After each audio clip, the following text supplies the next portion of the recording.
இப்ப நேற்று முதலமைச்சர் ஒரு ட்வீட் போட்டிருக்கார், இது எங்க கோரிக்கையை மத்திய அரசு நிறைவேற்றி இருக்கிறது, இது எங்களுக்கு தான் வெற்றி.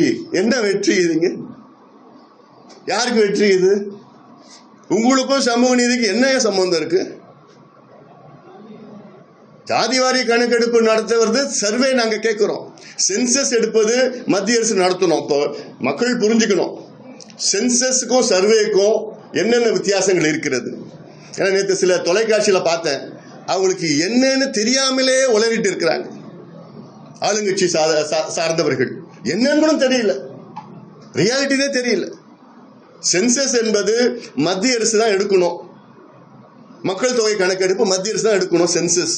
அது கூட ஜாதிவாரி கணக்கெடுப்பு மத்திய அரசு சென்சஸ் கூட எடுக்கிறது, அது இன்னொரு அடிஷனல் டேட்டா தான்.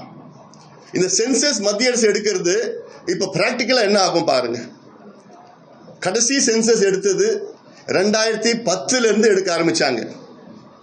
அந்த டேட்டா நமக்கு எப்போ வந்ததுன்னா 2013 வந்தது. 3 ஆண்டுகள் ஆச்சு அந்த டேட்டா வரத்துக்கு, அது கம்பைலேஷன்லாம் போட்டு அறிவிக்கிறதுக்கு.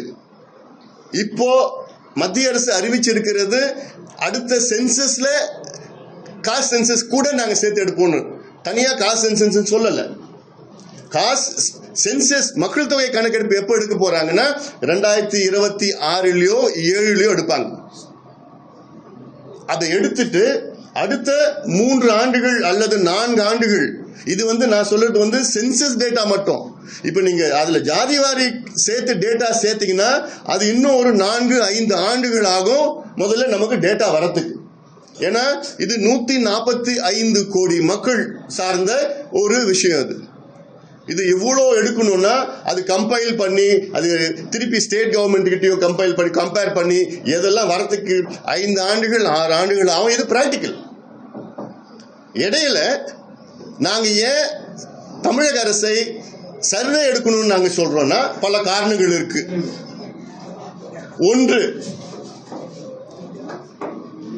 பல காரணங்கள் இருக்கு. அதுல ஒன்று, உச்ச நீதிமன்றத்தில் 69 விழுக்காடு வழக்கு நிலுவையில் இருக்கு. இந்த வழக்கு 2007 போட்டது, பிறகு 2010 ஒரு தீர்ப்பு வந்தது, 2018 மறுபடியும் இன்னொரு வழக்கு போட்டாங்க, 2020 இன்னொரு வழக்கு போட்டாங்க. இந்த வழக்கெல்லாம் சேர்த்து இந்த வழக்கு என்னைக்கு வேணா வரும். உச்ச நீதிமன்றம் நீதிபதிகள் கேட்கறது, தமிழ்நாட்டில் டேட்டா இருக்கா, 69 விழுக்காடு மக்கள் பிசி எம்பிசி எஸ்சி எஸ்டி இருக்கிறாங்களா, நியாயப்படுத்துங்கன்னு சொல்லியிருக்கிறாங்க. இந்த வழக்கு என்னைக்கு வேணா வரும். நீங்க இல்ல மத்திய அரசு எடுக்கிறாங்க சொன்னா மத்திய அரசு எடுக்கிறதுக்கு எப்படியாவது 3, 4, 5, 6 ஆண்டுகள் கூட ஆகலாம். இது பிராக்டிக்கல் இஷ்யூ. இடையில கேஸ் வந்துருச்சுன்னா இதை ரத்து பண்ணிடுவாங்க, 69 விழுக்காடு ரத்து பண்ணிடுவாங்க. இது ஒண்ணு. ரெண்டாவது, நான் சொல்றது மிக முக்கியமானது, ஏன் தமிழக அரசு சர்வே எடுக்கணும், காஸ்ட் சர்வே எடுக்கணும் under the 2008 Indian statistical act. இப்போ நாடாளுமன்றத்தில் ஒரு சட்டம் நிறைவேற்றுறாங்க. எதுக்கு இந்த சட்டத்தை கொடுக்குறாங்க? கணக்கெடுப்பு சட்டம். கணக்கெடுப்பு சட்டம்னா நீ மாநில அரசு, மத்திய அரசு, உள்ளாட்சி பிரதிநிதிகள் பஞ்சாயத்து தலைவர் கூட அந்த இந்தியன் ஸ்டாட்டிஸ்டிக்கல் ஆக்ட் 2008 படி எல்லா கணக்கெடுப்பு நடத்தலாம், டேட்டா வாங்கலாம். ஒரு பஞ்சாயத்து தலைவர் அவங்க பஞ்சாயத்துல எத்தனை வீடு இருக்கு, எத்தனை வீட்டுல யார் யார் இருக்கிறாங்க, அதுல அரசு வேலையில் இருக்காங்களா, இல்ல அவங்க குடிசையில வாழறாங்களா, அவங்களுக்கு எத்தனை ஏக்கர் இருக்கு, இல்ல அவங்க வீட்டுல கழிப்பறைகள் இருக்கா, மின்சாரம் இருக்கா, சாக்கடை இருக்கா, எத்தனை பேர் படிச்சிருக்காங்க, எத்தனை பட்டதாரிகள், முதல் பட்டதாரி, இதெல்லாமே ஒரு பஞ்சாயத்து தலைவர் கூட எடுக்கலாம். ஆனா தமிழ்நாட்டில் நம்ம முதலமைச்சர் எடுக்கிறதுக்கு மனசு இல்லை அவருக்கு. ஏன் எடுக்க மாட்டீங்க? ஏன் உங்களுக்கு விருப்பம் இல்லையா? தமிழ்நாட்டில் என்னென்ன மக்கள் எந்த நிலையில் இருக்கிறாங்கன்னு தெரியறதுக்கு உங்களுக்கு விருப்பம் இல்லையா? ஒரு நல்ல ஆட்சி செய்கின்றவர் முதலமைச்சர் யார் அந்த நாற்காலியில் உட்கார்ந்தாலும் அவங்க என்ன முதல்ல மனசுல வரணும், தமிழ்நாட்டில் இவ்வளவு மக்கள் இருக்கிறாங்க, இந்த மக்கள் என்ன நிலையில் இருக்கிறாங்கன்னு தெரிஞ்சாதானே நான் அவருக்கு ஏற்ற திட்டங்கள் கொடுக்க முடியும். ஒரு உதாரணம் நான் சொல்றேன். தமிழ்நாட்டில் 114 பிரிவுகள் எஸ்சி எஸ்டியில் இருக்கு. தமிழ்நாட்டில் அந்த 114ல 36 பிரிவுகள் மலைவாழ் மக்கள் எஸ்டியில் இருக்கிறாங்க தமிழ்நாட்டில் மட்டும். மீதி இருக்கிற 78 பிரிவுகள் எஸ்சியில் இருக்கிறாங்க. தாழ்த்தப்பட்ட பட்டியலின மக்கள்ல 78 பிரிவுகள் இருக்கிறாங்க. இது ரெண்டும் சேர்த்து தான் எஸ்சி எஸ்டி. இதுக்கு வந்து தமிழ்நாட்டில் 19 விழுக்காடு இடஒதுக்கீடு, 18+1. இப்போ நல்ல நிர்வாகி என்ன செய்யணும்? எஸ்சி எஸ்டிக்கு நாங்க 19 விழுக்காடு இடஒதுக்கீடு கொடுக்கிறோம். இந்த இடங்கள், இந்த கல்வியோ இந்த வேலை வாய்ப்போ இந்த 114 பிரிவுகளுக்குள்ள யார் அதிகமா எடுத்துட்டு போறாங்க, யாருக்கு கிடைக்கல, யாருக்கு குறைவா கிடைக்குது, இந்த டேட்டா வேணுமா வேணாமா? இந்த டேட்டா வச்சாதான் அது யாருக்கு கிடைக்காத மக்களுக்கு கிடைக்க வைக்கணும். அதுதான் டேட்டா வேணும், அதுக்கு தான் சர்வே வேணும்.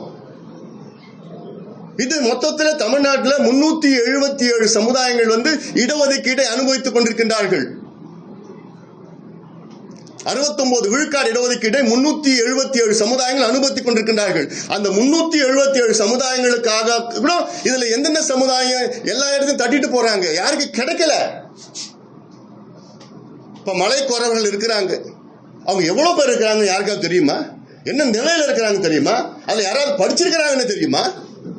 அப்ப இந்த டேட்டாலாம் வந்து முதலமைச்சருக்கு தெரியறதுக்கு அவசியம் இல்லையா, விருப்பம் இல்லையா? அதனாலதான் சொல்றாங்க சர்வே எடுங்க. சர்வே எடுத்து எஸ்சி எஸ்டியில நீங்க இன்னும் கொஞ்சம் உள்ஒதுக்கீடு கொடுங்க. கிடைக்காதவங்களுக்கு நீங்க இப்ப அருந்ததியருக்கு 3 விழுக்காடு கொடுக்குறீங்க. அருந்ததியர் ஒரு பிரிவு, தனி பிரிவு. ஆதி திராவிடர்கள் ஒரு பிரிவு, தேவேந்திர குல வேளாளர் ஒரு பிரிவு, 3 பெரிய பிரிவுகள். ஆனா அவங்களுக்குள்ள இருக்கிற பிரிவுகள் எவ்வளவு இருக்கு? 78 பிரிவுகள் இருக்கு. அவங்களுக்குள்ள 78 பிரிவுகள் யார் யாரு கிடைக்கல, இடம் கிடைக்கல, படிப்பு கிடைக்கல, வேலை கிடைக்கல, ரொம்ப மோசமா இருக்காங்கன்னு அதை தெரிஞ்சுக்கிறதுக்கு சர்வே வேணும். 20% எம்பிசி வச்சிருக்கீங்க, அதுல 115 சமுதாயம் இருக்கு. இந்த 115 சமுதாயம் என்ன நிலையில இருக்கிறாங்கன்னு தெரிஞ்சுக்கணும். யார் அதிகமா அதுல 115 சமுதாயங்கள் யார் அதிகமா எண்ணிக்கையில எடுத்துட்டு போறாங்க சீட்டை, யாருக்கு கிடைக்கல, யாருக்கு குறைவா இருக்கு, அதை நிவர்த்தி செய்வதற்கு நமக்கு டேட்டா வேணும். பிசியில 30% நம்ம கொடுக்கிறோம் இடஒதுக்கீடு. பிசியில யாரு எல்லா இடத்தையும் தட்டிட்டு போறாங்க, இல்ல யாரு கம்மியா தட்டிட்டு போறாங்க, இதெல்லாம் தெரிஞ்சுக்கிறதுக்கு மாநில அரசு தான் டேட்டா எடுக்கணும். மத்திய அரசு எடுக்கிற சென்சஸ் வந்து மேக்ரோ லெவல். மேக்ரோ லெவல் என்றால் ஓரளவுக்கு ஒரு தெரிஞ்சிருக்க தலையை எண்ணிப்பாங்க. தமிழ்நாட்டில் நாடார் சமுதாயம் எத்தனை பேர் இருக்கிறாங்க, வன்னியர் எத்தனை பேர் இருக்கிறாங்க, மீனவர்கள் எத்தனை பேர் இருக்கிறாங்க, கவுண்டர்கள் எத்தனை பேர் இருக்கிறாங்க, தேவர்கள் எத்தனை பேர், இப்படிதான் தலையை எண்ணுவாங்க. இன்னொன்னு கூட நான் சொல்றேன். ஆனா சர்வே என்பது அதுல டீட்டெயிலா எடுத்துக்கலாம். இந்த சமுதாயத்துல என்னென்ன நிலையில இருக்க, 1 பாப்புலேஷன், 2 சமூக பின்தங்கிய நிலை. இது ரெண்டும் எக்ஸ்ட்ராபுலேட் பண்ணாதான் நமக்கு உண்மையான நிலை கிடைக்கும். இதுதான் உச்ச நீதிமன்றமும் உயர் நீதிமன்றமும் விரும்புறாங்க.